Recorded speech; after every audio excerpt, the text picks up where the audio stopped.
शांति। आज 16 तारीख है, शुक्रवार का दिन है।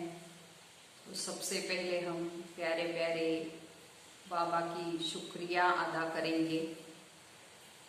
साथ साथ हमारी नैया को पार लगाने वाला खिवैया एक बाप है और हम उसके बच्चे मास्टर खिवैया है। तो इस स्वमान का सारे दिन अभ्यास करना है और अपनी नैया को बाप हवाले करना है। तो इस पार से उस पार सहज ही हो जाएंगे।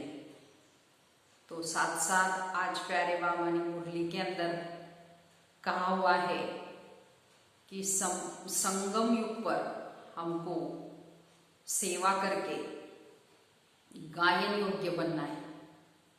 फिर भविष्य में जब पुरुषोत्तम बनेंगे तो पूजन लायक देवता बन जाएंगे। लेकिन बाबा के संगम पर ही हमको अभी सेवा करके, मेहनत करके, पुरुषार्थ करके गायन लायक बनना है। तो खुद ऐसा बनाने के लिए संगम पर बाप आए हुए हैं। तो जो बच्चों को पुरुषोत्तम माना, श्रेष्ठ उत्तम देवता बना के लायक बनाते हैं। तो साथ साथ आज बाबा ने कहा हुआ है कि 63 जन्मों की कड़ी बीमारी है देह अभिमान की। तो इस देह अभिमान के कारण ही सभी विकारों के महारोगी बने हैं। तो हमको मुख्य देह अभिमान समाप्त करना है, ये मेहनत करनी है।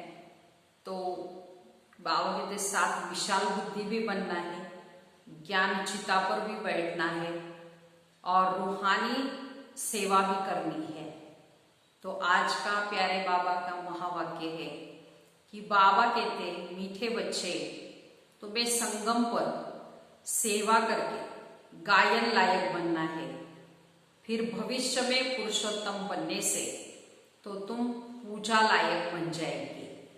प्रश्न है, कौन सी बीमारी जड़ से समाप्त हो तब बाप की दिल पर चढ़ सकेंगे?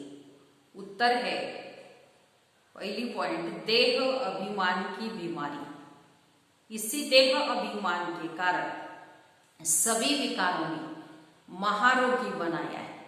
ये देह अभिमान समाप्त हो जाए तो तुम बाप की दिल पर चढ़ो।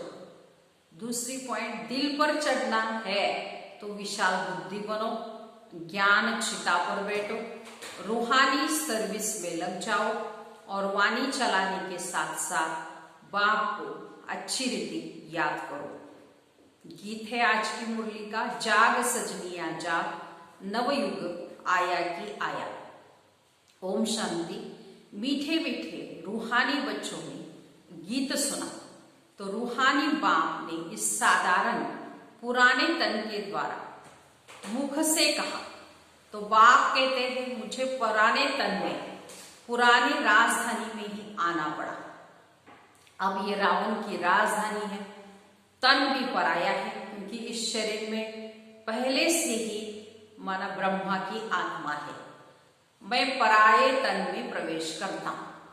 अपना तन होता तो उसका नाम पड़ता, हमारा नाम बदलता ही। बाप का शिव नाम हमेशा कायम ही रहता है, क्योंकि वो लिंग स्वरूप का या आत्मा का नाम, और हमारे जो नाम है वो शरीर के नाम।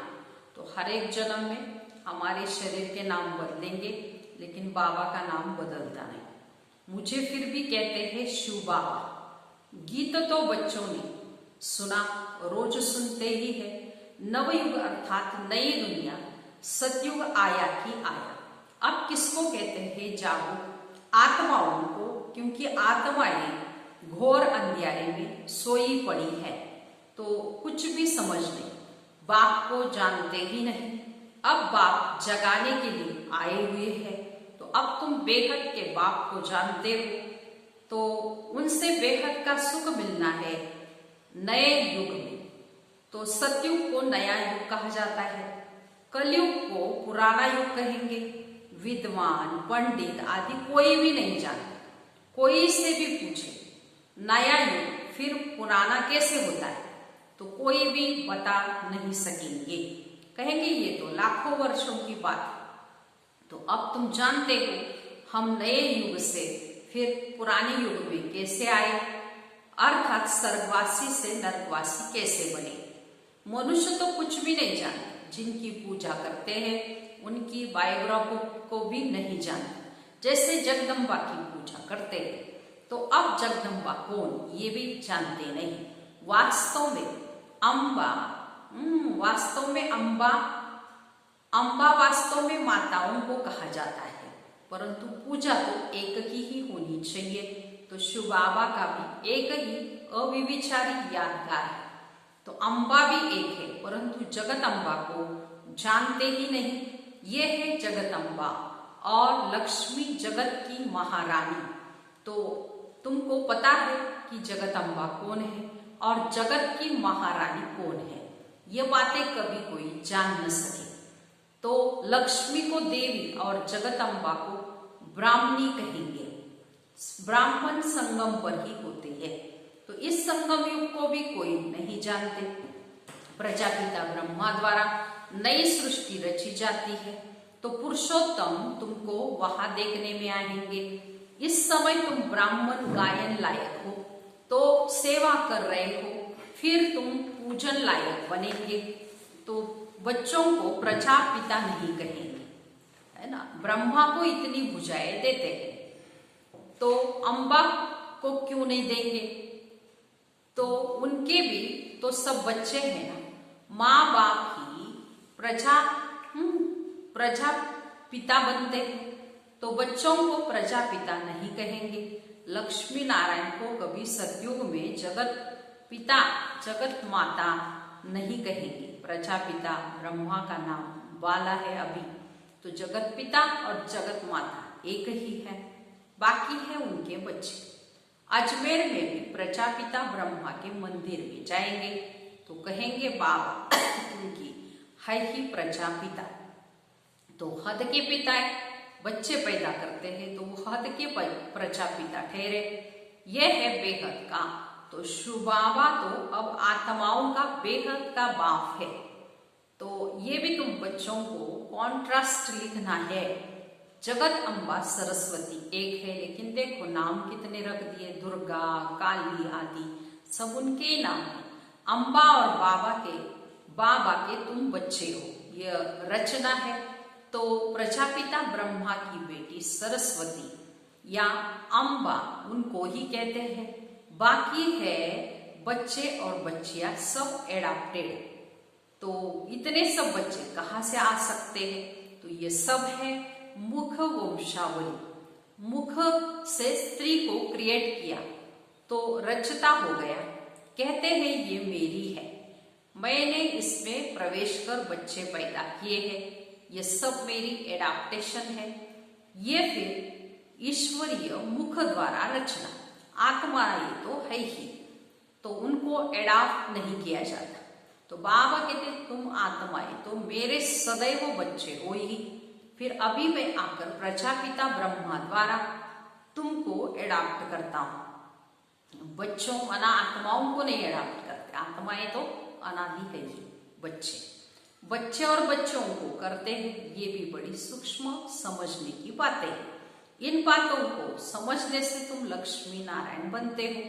कैसे बने यह हम समझा सकते हैं। क्या ऐसे कर्म किए जो ये विश्व के मालिक बने। तो तुम प्रदर्शनी आदि में भी ये पूछ सकते हो। तो तुमको मालूम है इनों को स्वर्ग की राजधानी कैसे मिली। तुम्हारे में भी यथार्थ रीति हर कोई नहीं समझा सकते। जिनमें दैवी गुण होंगे, इस रूहानी सर्विस में लगे हुए होंगे, वह समझा सकेंगे। बाकी तो माया की बीमारी में फंसे रहते। अनेक प्रकार के रोग हैं आज बाबा कहते हैं, तो वो मिटेंगे कैसे। तो पहले मुख्य बीमारी बाबा कहते हैं, मुख्य सबसे कड़ा विकार है देह अभिमान। तो देह अभिमान का कड़ा रोग है। इन विकारों ने ही तुमको रोगी योगी बनाया है। तो बाबा कहते तुमको पवित्र देवता बनाता हूँ, तुम सर्वगुण संपन्न, 16 कला संपूर्ण, डबल अहिंसक, मर्यादा पुरुषोत्तम, पवित्र थे, अभी पतित बन गए तो बेहद का बाप ऐसे कहेंगे। इसमें निंदा आदि की कोई बात नहीं, ये समझने की बात है। तो भारतवासियों को बेहद का बाप कहते हैं। यहाँ भारत में आता हूँ, भारत की महिमा भी अपरम अपार है। यहाँ आकर नरक को बाबा स्वर्ग बनाते हैं, सबको शांति देते हैं। तो ऐसे बाप की भी महिमा अपरम अपार है, पारावार ही नहीं उस जगदम्बा और उनकी महिमा को भी कोई नहीं जानते। इनका भी कॉन्ट्रास्ट तुम बता सकते हो। तो ये जगदम्बा की बायोग्राफी, ये लक्ष्मी की बायोग्राफी, वही जगदम्बा फिर लक्ष्मी बनती है, फिर लक्ष्मी 184 जन्मों के बाद जगदम्बा होगी। चित्र भी अलग अलग रखने चाहिए। दिखाते लक्ष्मी को कलश झूला, परंतु लक्ष्मी फिर संगम पर कहाँ से आई, चित्र भी अलग अलग रखने चाहिए। तो बाबा कहते हैं वो तो सतयुग में हुई, ये सब बातें समझाते हैं। चित्र बनाने के ऊपर जो मुकर्रर है उनको तो विचार सागर मंथन करना चाहिए, तो फिर समझाना सहज होगा। इतनी विशाल बुद्धि चाहिए तब दिल पर चढ़ सके। तो जब बाबा को अच्छी रीति याद करेंगे, ज्ञान चिता पर बैठेंगे, तब दिल पर चढ़ेंगे। ऐसे नहीं जो बहुत अच्छी वाणी चलाते वो दिल पर चढ़ते नहीं। बाबा कहते दिल पर अंत में चढ़े। नंबरवार पुरुषार्थ अनुसार जब देह अभिमान खत्म हो जाएगा, तो बाबा ने समझाया ब्रह्म ज्ञानी या ब्रह्म में लीन होने की मेहनत करते, परंतु लीन तो कोई भी नहीं हो सकता, बाकी मेहनत करते हैं, उत्तम पद पाते हैं। ऐसे ऐसे महात्मा बनते हैं जो उनको प्लेटिनियम में वजन करते हैं। बाबा कहते हैं क्योंकि ब्रह्म में लीन होने की मेहनत तो करते हैं, तो मेहनत का फल मिलता है, बाकी मुक्ति, जीवन मुक्ति नहीं मिल सकती। तो तुम बच्चे जानते हो, अब ये पुरानी दुनिया गई की गई, इतने बॉम्ब्स बनाए हैं, रखने के लिए थोड़ी बनाए हैं। तो तुम जानते हो पुरानी दुनिया के लिए ये सब बॉम्ब्स काम आएंगे। तो अनेक प्रकार के बॉम्ब्स बाप ज्ञान और योग सिखाते हैं। तो फिर राज राजेश्वरी डबल सिद्धास तुम देवता बने। कैसा ऊंच पद है, ब्राह्मण चोटी ऊपर में है, चोटी सबसे ऊपर है, सिर के ऊपर चोटी होती है। तो अब तुम बच्चों को पतित से पावन बनाने के लिए बाबा आए हुए हैं। तो फिर तुम पतित पावन बनते हो, ये नशा है पतित से पावन बनने का। तो हम सबको पावन बनाए, राज राजेश्वरी बना रहे। नशा तो बहुत नशा होगा तो बहुत खुशी में रहेंगे। अपनी दिल से पूछो, हम कितनों को आप समान बनाते हैं। प्रजापिता ब्रह्मा और जगदम्बा दोनों एक जैसे ब्राह्मणों की रचना रचते हैं। शूद्र से ब्राह्मण बनने की युक्ति बाप ही बताते हैं, ये कोई शास्त्रों में नहीं। यह है भी गीता का युग, महाभारी लड़ाई भी बरोबर हुई थी। राजो एक को सिखाया होगा क्या मनुष्यों की बुद्धि में, फिर अर्जुन और कृष्ण ही है। यहाँ तो ढेर बैठ पड़ते हैं, बैठते भी देखो कैसे साधारण रीति है। छोटे बच्चे अलग बे पढ़ते हैं, तो तुम बैठे हो, तुमको भी अलग बे पढ़ा रहे हैं बाबा। अलग और बे ये है वर्षा। बाबा कहते मुझे याद करो तो तुम विश्व के मालिक बनेंगे। कोई भी आसुरी काम नहीं करना है, दैवी गुण धारण करना है, देखना है हमारे में कोई अवगुण तो नहीं है। मैं निर्गुण, हारे में कोई गुण नहीं, आपे ही तरस पड़िए। तो अभी निर्गुण आश्रम भी है, परंतु अर्थ कुछ भी नहीं है। निर्गुण अर्थात मेरे में कोई गुण नहीं। अब गुणवान बनाना तो एक बाप का काम। बाप के टाइटल की टोपी फिर इन्होंने अपने ऊपर रख दी है। बाप कितनी बातें समझाते हैं, डायरेक्शन भी देते हैं। तो जगदम्बा और लक्ष्मी का कॉन्ट्रास्ट बनाओ बाबा कहते हैं। तो समझाओ ब्रह्मा सरस्वती संगम के, लक्ष्मी नारायण सतयुग के, ये चित्र समझाने के लिए ही है। सरस्वती ब्रह्मा की बेटी है, पढ़ते हैं मनुष्य से देवता बनने की। अब तुम ब्राह्मण हो, तो सतयुगी देवता भी मनुष्य ही, परंतु उनको देवता कहते हैं। मनुष्य कहने से जैसे उनकी इंसल्ट हो जाती है, इसलिए देवी देवता व भगवान भगवती कह देते। अगर राजा रानी है तो भगवान भगवती कहे तो फिर प्रजा को भी कहना पड़े, इसलिए उनको देवी देवता कहा जाता है। त्रिमूर्ति का भी चित्र है। तो सतयुग में इतने थोड़े मनुष्य हैं, कलयुग में इतने बहुत मनुष्य, वो कैसे समझाए? इसके लिए फिर बोला भी जरूर चाहिए।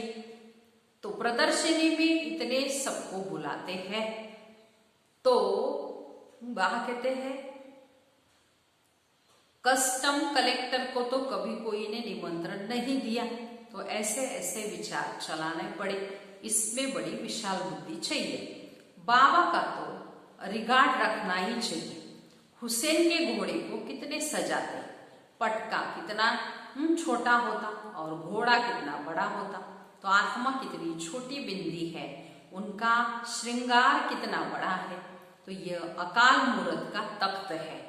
तो सर्वव्यापी की बात गीता से उठाती है। बाबा कहते मैं आत्माओं को राजयोग सिखाता हूं, फिर मैं सर्वव्यापी कैसे हूं? तो बाप टीचर सदगुरु सर्वव्यापी कैसे होंगे?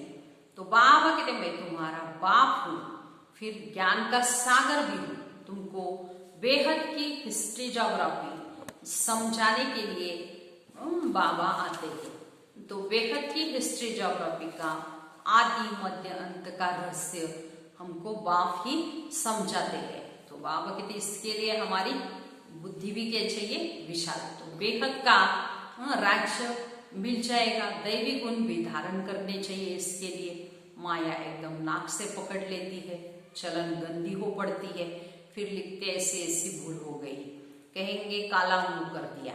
यहाँ तो पवित्रता सिखाई जाती है। अगर कोई गिरेंगे भी तो फिर उनमें उसमें बाप क्या कर सकते हैं? घर में कोई बच्चा गंदा हो पड़ता है तो काला मुंह कर देता है, तो बाप कहते तुम तो मर जाते उसी टाइम। तो अच्छा, बेहद का बाप भल ड्रामा को जानते फिर भी कहेंगे तो सही ना। तो तुम औरों को शिक्षा देकर खुद गिरते हो तो 1000 गुना उसका पाप बढ़ जाता है। कहते माया ने थप्पड़ मार दिया। माया ऐसे घुसा मारती है जो एकदम अकल ही गुम कर देती है। बाबा समझाते आंखें बड़ी धोखेबाज है, कभी भी कोई विकर्म नहीं करना है। तूफान तो बहुत आएंगे क्योंकि ये युद्ध का मैदान है ना, पता भी नहीं पड़ता कि क्या हो गया। तो माया झट थप्पड़ लगा देती है। अब तुम कितने समझदार बनते हो। आत्मा ही समझदार बनती है, आत्मा ही बेसमझ थी, अब बाप समझदार बनाते हैं। तो बहुत देह अभिमान में है, समझते नहीं कि हम आत्मा है। तो हम आत्माओं को पढ़ाते, हम आत्मा इन कानों से सुन रही है। तो अब बाबा कहते कोई भी विकार की बात इन कानों से नहीं सुनो। बाप तुम्हें विश्व का मालिक बनाते हैं। मंजिल बहुत बड़ी है। मौत जब नजदीक आएगा तो फिर तुमको डर लगेगा। मनुष्यों को मरने के समय मित्र संबंधी आदि कहते हैं ना भगवान को याद करो, तो तुम बच्चों की बुद्धि में है। बाबा फरमान करते हैं कि माँ में एकम याद करो, देहधारियों को याद नहीं कर। माँ बाप भी तो देहधारी है ना। मैं तो विचित्र विदेही इसमें बैठ तुमको ज्ञान देता हूं। तो तुम अभी ज्ञान और योग सीखते हो, तो तुम कहते हो ज्ञान का सागर। बाप द्वारा हम ये ज्ञान सीख रहे हैं राज राजेश्वरी बनने के लिए। ज्ञान सागर ज्ञान ही सिखाते हैं, राजयोग भी हमको सिखाते हैं। अच्छा, मीठे मीठे सिकिलते बच्चों को माता पिता बाप दादा का याद प्यार और गुड मॉर्निंग। रूहानी बाप की रूहानी बच्चों को नमस्ते। हम रूहानी बच्चों की रूहानी माता पिता बाप दादा को याद प्यार गुड मॉर्निंग और नमस्ते। अभी सारी मुरली का धारणा के लिए मुख्य सार सुनेंगे। पहली पॉइंट है समझदार बन, माया के तूफानों से कभी हार नहीं खाना है। आंखें धोखा देती है, इसलिए इनकी संभाल करनी। कोई भी विकारी बातें इन कानों से नहीं सुननी। दूसरी पॉइंट, अपने दिल से पूछना है कि हम कितनों को आप समान बनाते। मास्टर पतित पावन बन सबको पावन, राज राजेश्वरी बनाने की सेवा कर रहे हैं। हमारे में कोई अवगुण तो नहीं, दैवी गुण घातक धारण किए हैं। वरदान है आज का, सभी को ठिकाना देने वाले, रहम दिल बाप के बच्चे रहम दिल भव। विस्तार, रहम दिल बाप के रहम दिल बच्चे किसी को भी भिखारी के रूप में देखेंगे तो उन्हें रहम आएगा कि इस आत्मा को भी ठिकाना मिल जाए, इसका भी कल्याण हो जाए। तो उनके संपर्क में भी जो भी आएगा उसे बाबा का परिचय जरूर देंगे। तो जैसे कोई घर में आता है तो पहले उनसे पानी पूछा जाता है, ऐसे ही चला जाए तो बुरा समझते हैं। तो ऐसे जो भी संपर्क में आता है उसे हमको बाप का परिचय का पानी जरूर पूछो। अर्थात दाता के बच्चे दाता बनकर कुछ न कुछ दो, ताकि उसे भी ठिकाना मिल जाए। ऐसे बाबा ने रहम दिल बाप के बच्चे रहम दिल भव का सारे दिन के लिए वरदान दिया है। ऐसे भिखारी आत्माओं को भी हमको ठिकाना देना है।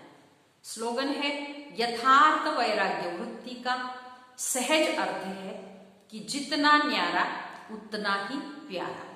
अच्छा, ओम शांति।